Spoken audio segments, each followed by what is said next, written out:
So like a week ago, or maybe a week and a half ago, I made a video about how I randomly got reported on Facebook after unblocking somebody. Now, I definitely reblocked that person immediately. I found out that that person is also on Instagram. I blocked them preemptively on there.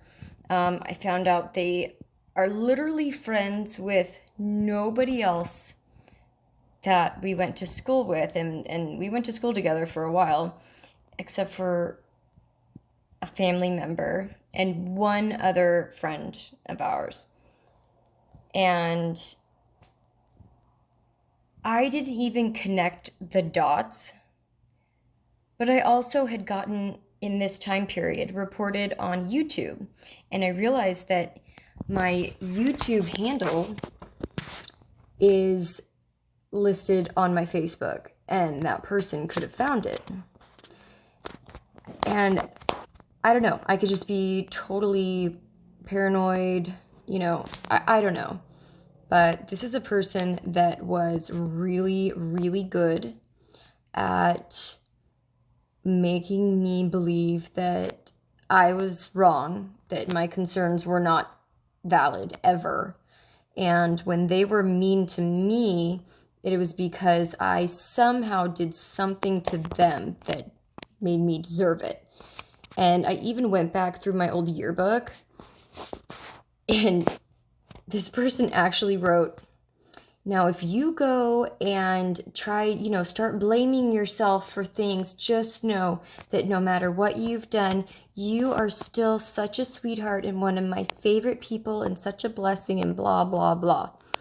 And rereading that as an adult, I'm just like, wow, how did this person at like 12, 13, 14, like how were they this freaking manipulative? And of course, I'm sure it comes down to raising, but part of it is just definitely has to be like organically there. And the crazy thing is that, I knew all of this about this person. And the crappy part is a lot of them was really fun and caring. And, I'll never know, because I will never open myself up to them ever again. I will never know which part is the more true part. I'll never know if they are truly caring and they're just damaged, or if they are an absolute psychotic, sociopathic narcissist who finds pleasure in torturing those who they see as either weak because of kindness and vulnerability, or they are jealous because they have the ability to feel. I don't know. I'll never really know exactly what their pathology is. But with that being said, about 3 days ago, I got a message on my YouTube saying that I am not allowed to make any comments for 24 hours because I have been once again flagged, reported, or been recognized as violating community guidelines for bullying or harassing. Now, I am not always, super, super nice all the time, but I'm a pretty nice person. And the only time I ever write anything remotely critical is when it's a video that's literally about like how awful somebody is. Like, and it's really obvious, like somebody shouting racial slurs or something. And even then, I'm not like, saying anything awful. I'm just saying this is ridiculous. How can somebody be like this? It's just kind of generic, I never say anything like, this person should, be unalived, or this person should, it's kind of like nothing comments, I mean, every once in a while I'll post something like funny or witty, but other than that, like the fact that it was labeled as bullying or harassing was just, I don't know. It just seemed like a total red flag. And the crappy part is that YouTube is not like social media. I can't just find somebody based on their profile picture and their first and last name and then block them. You can't. I can block comments, but I can't make Okay, this is continued. So what I was saying is, so I can block somebody from commenting, but I am physically, well, technologically unable to block somebody from having contact or the ability to view my videos or access to my profile, like all that stuff. Like, there's no controls like that. And also, there are no, maybe somebody can help me with this. There are no like direct links to just speak to somebody, because I often wonder, because I don't have like a ton of followers on here.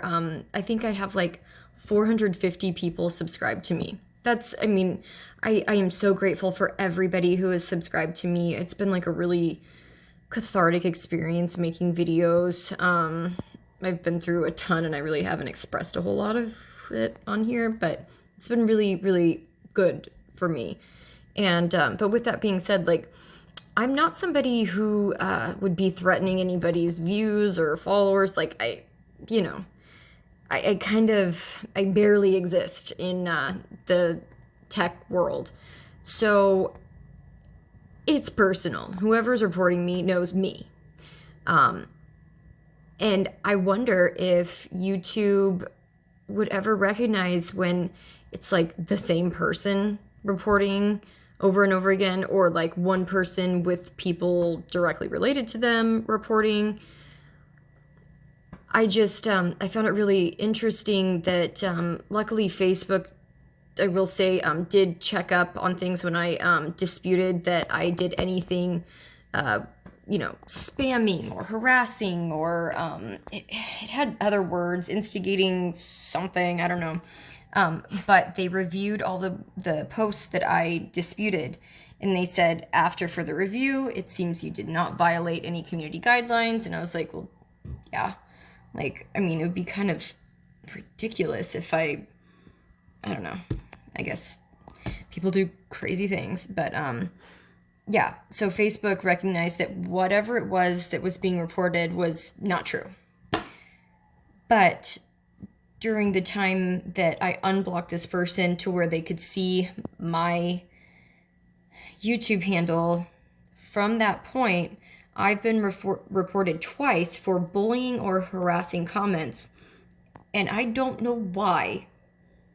For the life of me, I really don't know what it is that made me not connect the dots. I think it's just because my YouTube is separate. My first and last like legal names are not linked there, so I don't know. But I just, I don't know. Am I being paranoid? I really don't think I am.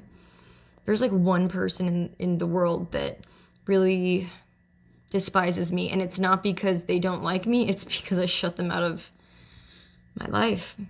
And one of the biggest reasons was because she had another like best friend, and she told me that me and her would not get along and all this stuff. And turns out that when she flew in and went to stay with her, and this was a long time ago, this was 2004, we actually got along really, really well. She became pretty much my best friend. She moved in with me, and she had a bit of a weird drug problem, and she died in my bed in my house. It was super, super traumatizing. But from that point on, it just got weird with her, and I decided after everything that I would just shut her out. And I don't know. It's almost like a controlling ex-boyfriend or something that's like, if I can't have you, no one can. That's literally how it feels. So I don't know. Even if nobody else watches this, feels good to talk about it. But if somebody has any feedback, I'd really appreciate it. Thanks, guys.